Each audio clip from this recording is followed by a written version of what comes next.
In next 5 minutes, yes, just 5 minutes, I'm going to show you how you can convert or turn this Raspberry Pi into a powerful, secure and completely free web server where you can host your WordPress website or any other HTML or even the React app. No complex networking, no static IP to be assigned and no port forwarding. With just one single command, we are going to turn this Raspberry Pi into a web server so that you can host your website securely from your home. So let's get started. Okay, so let's start. What do you need? You'll need a Raspberry Pi. We are going to use Raspberry Pi 0 here, but I recommend that you use Raspberry Pi 3 or later because of that sweet LAN port that makes a huge difference. Next, you will need a SD card and you will also need a domain name.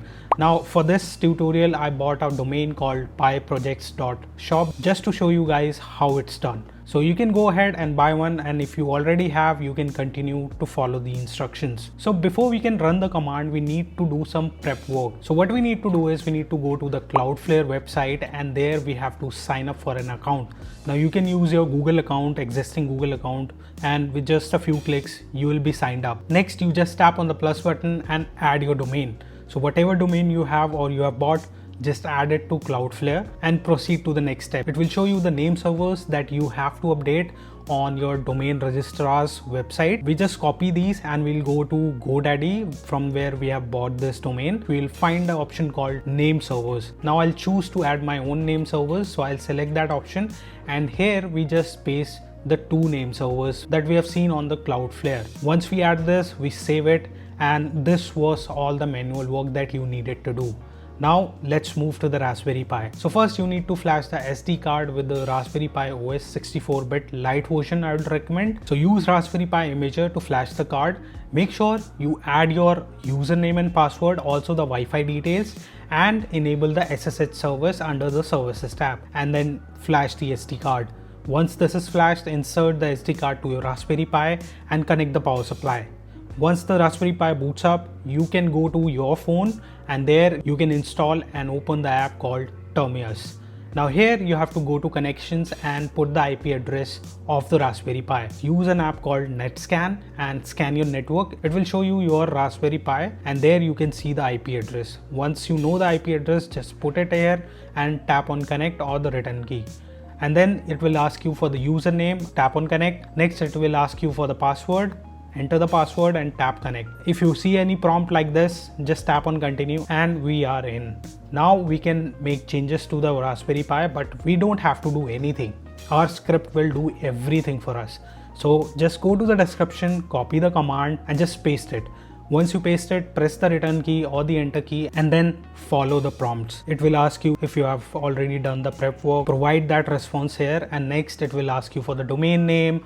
It will show you the database. If you want to rename it to something else, you can rename it. Otherwise you can keep it default, but you will have to enter the password for the database. Once you do that, you can just sit back and relax until it reaches the Cloudflare setup. So at this stage, it will start working on exposing your Raspberry Pi web server to the internet, and for that it will start downloading the Cloudflare tunnel and setting it up. It will show you a URL where you have to visit and authorize it. Once you authorize it, it's going to detect it, complete the rest of the setup, and will show you this screen which says installation complete. And that's all. You can now visit your domain name and you will see the WordPress installer where you can complete this visit and complete the setup process. This includes choosing your language, entering your username, password, email ID, and clicking on install button. That's it. And now you can visit your website. So if I go to piprojects.shop, you can see that same WordPress website is showing on the local IP as well and on the domain also. And if we check the page speed score, you can see it's all green. Now one more thing that you need to do is to enable the SSL, free SSL, is to go to Cloudflare and there in SSL settings you have to enable the automatic SSL, and this will solve the problem. Now if you visit your website is HTTPS and protected. Now you can host a website like a blog or even an e-commerce website or a one page of business website, and it's going to run from your home completely for free. Once your website gets bigger, you can shift to a dedicated cloud server, and that's, my friend, how easy it is to host a website on this tiny Raspberry Pi device. It costs $15 As I said, you can use Raspberry Pi 3 or later, which costs around $40. It's not a big investment. Besides, you can run other services like AirPlay video that I've created. So you can also use your same Raspberry Pi as an AirPlay device, connect it to your existing audio system, and then play music through your iPhone, iPads. That video is already uploaded. So if you're interested in that,